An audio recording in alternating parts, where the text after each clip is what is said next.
Hey everyone, welcome back. Today we'll be going over how to master your classical guitar recordings, so let's get into it. But first, don't forget to like and subscribe if you haven't already, it would really help support the channel. So what is mastering? Mastering is basically the last step in the chain before you release your music out into the world. So this assumes that you've already recorded your tracks either to one single mono track or two stereo tracks, mix them, and then bounce them down to one single stereo file. Once you have that single stereo file, then you can begin the mastering process. The goal of mastering is to make your music translate to as many different mediums as possible out in the world, and also compete against the other types of audio. Most often the mastering process usually means make your track loud enough to listen so that the listener doesn't have to crank the volume all the way up just to be able to hear it, and then get blasted out once something else in their playlist comes along. This can also mean that you need to EQ your music properly so that when you play it on different types of sound systems, whether it be speakers or earbuds, it translates well, meaning that it's not boomy, muddy, thin, or has other types of more serious issues like phase problems. Also, if you're recording more than one song that you're going to release on an EP or an album, in the mastering process, this is where you would usually correct the volume of each track so that they would be relatively similar, and the EQ curves would also match somewhat similarly so that they sounded like they were recorded on the same day. This way you don't end up with a project of just a bunch of mismatched recordings that sound a little bit odd once you play from one to the other. When you listen to a well-mastered album, it sounds like one coherent piece of art. Now the biggest question is, should you even master your own music in the first place? And that can be a hard one to answer. The point of mastering is generally to provide an outside perspective on your music. And if your music is supposed to translate out in the world, there might be things in it that you just can't hear that are problems in your mix. Usually this relates to your acoustic environment. If you master in the same place that you mix, you're going to come up with a lot of the same problems, meaning if your room accentuates the bass or doesn't have enough bass, when you master, it's still not going to have enough bass and you won't accurately be able to hear the problems in your mix. And simply sending it to somebody else can solve those problems because their room sounds different than yours, and they'll hear things in your mix that you don't. So if you're going to do a commercial release, I highly recommend at least sending it to another mastering engineer or a friend that mixes, just so you can have an outside perspective. Now that being said, if you're just releasing things online, like whether through YouTube or streaming or something like that, or you're just like me and like having fun with the process, you can totally master your own mixes. But I do have a couple tips that will make it easier. So like I said, you want to be as impartial as possible when mastering because this is the last step to fix any problems in your mix. So when you master, I highly recommend that you do not master on the same day you mix and record.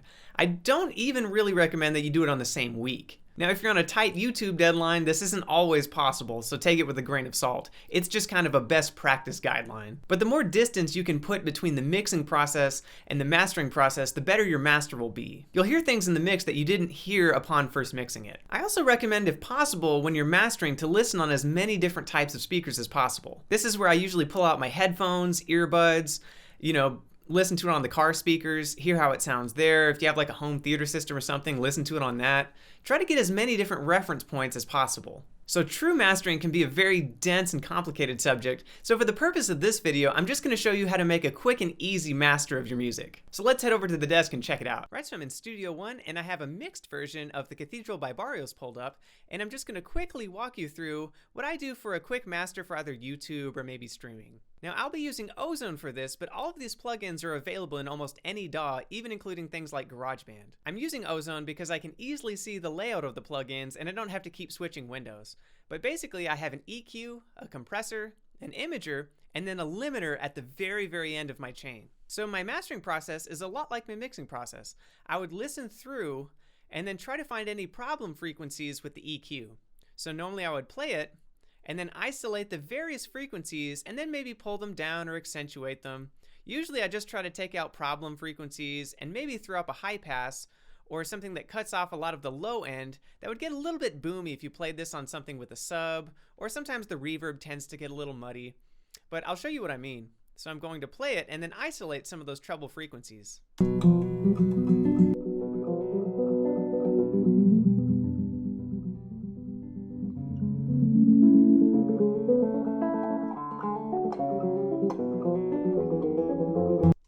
Now you can tell right about here it starts to get a little bit honky and quacky. So usually what I'll do is just get really subtle with maybe a dB or two. Nothing super crazy. You want to remember in mastering that you're affecting the entire track and that the scale in mastering plugins is actually quite a bit smaller. So when you look at something like this, it looks like quite a few dB, but it's really only maybe, 1.0 dB. And same if I cranked it up on a normal plugin, like an EQ plugin like you might have in your DAW, just looking at the curve, this could be like 20. But in a mastering plugin, they kind of assume you're going to be making more subtle moves. So you want to just be super, super subtle. So maybe a dB here, and then I might throw on a little bit of a high pass. So let me turn that on. And I make it very, very subtle. And I usually don't make it very high because I don't want to affect the actual low end. I just want to take a little bit of that low rumble off, make it not so muddy. And on YouTube, you might not even be able to hear much of a difference if you're listening on headphones or even studio monitors, because it is so subtle. And sometimes what I'll do is accentuate a little bit of those high notes. So if I play it again,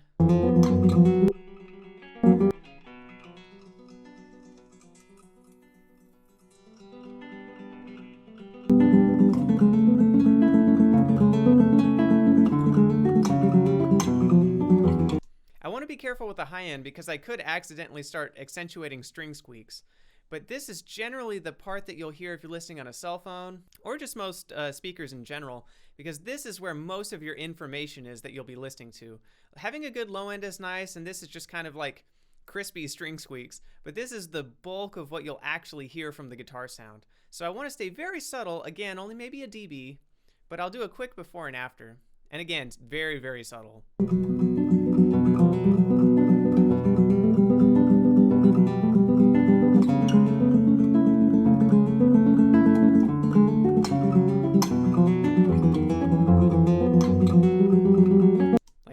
If I was doing an in-depth mastering session, I might go through and maybe take out some string squeaks with a DS or something, but usually I find that to be just way too tedious.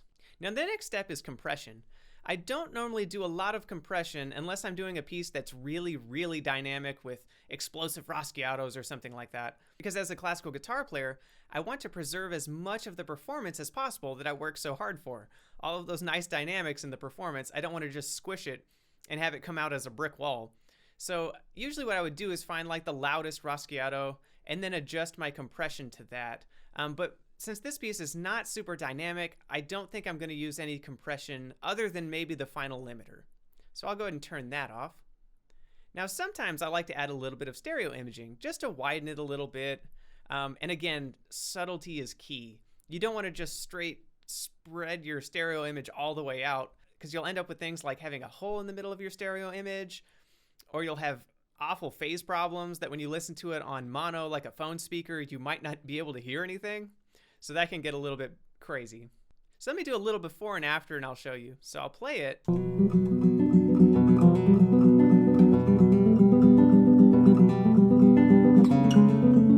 And you can see in this meter that it starts spreading out just a little bit. As I start increasing it, the stereo width starts getting wider and wider. And to a degree, this is also controlled by how you pan the stereo tracks in your original mix. If you're mixing mono, this will just be straight up and down, but you could use another free Ozone plugin to try to make it stereo, and I do have a video linked in the description on how to do that. But I just add very, very subtle stereo width. So I'll do a before and after.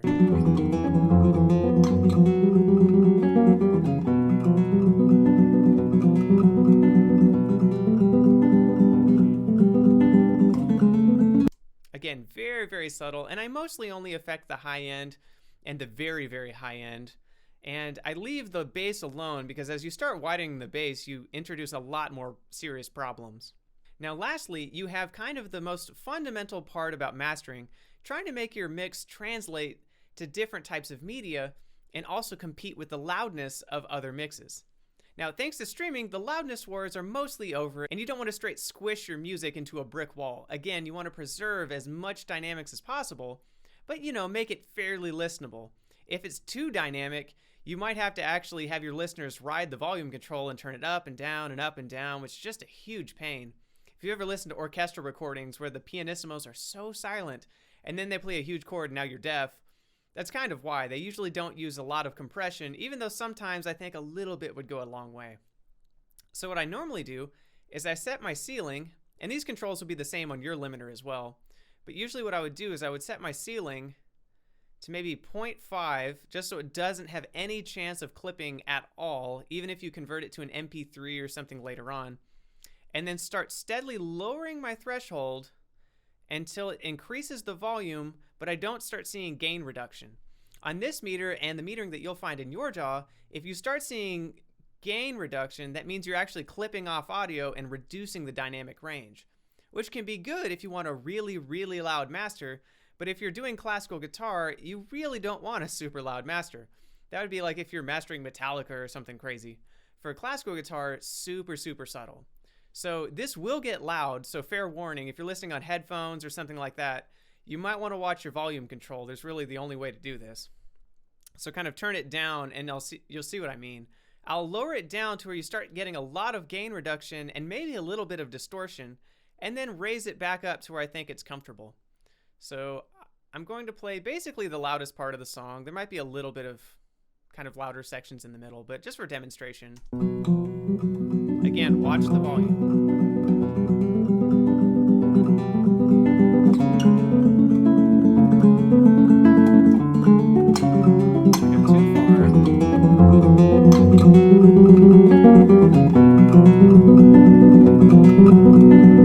At that level, I've lost dynamics.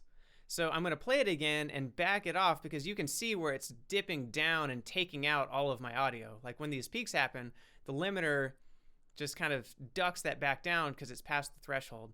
So again, warning, volume. I'm going to increase this back and then take it to a more manageable level. So here we go.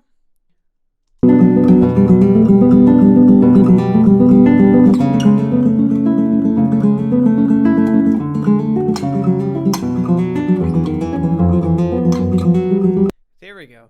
I'm going to do a quick before and after. So again, watch the volume and you'll see what a difference it makes. I'm not really taking any of the dynamics out. I've just basically taken my music and done a form of normalization to it.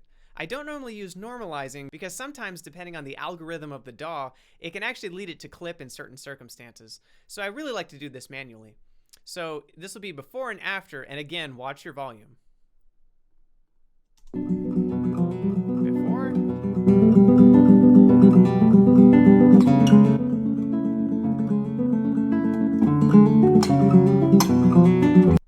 Like that. And just very subtle EQ moves, a little bit of stereo imaging, and a little bit of limiter is all you need for a quick and fast master.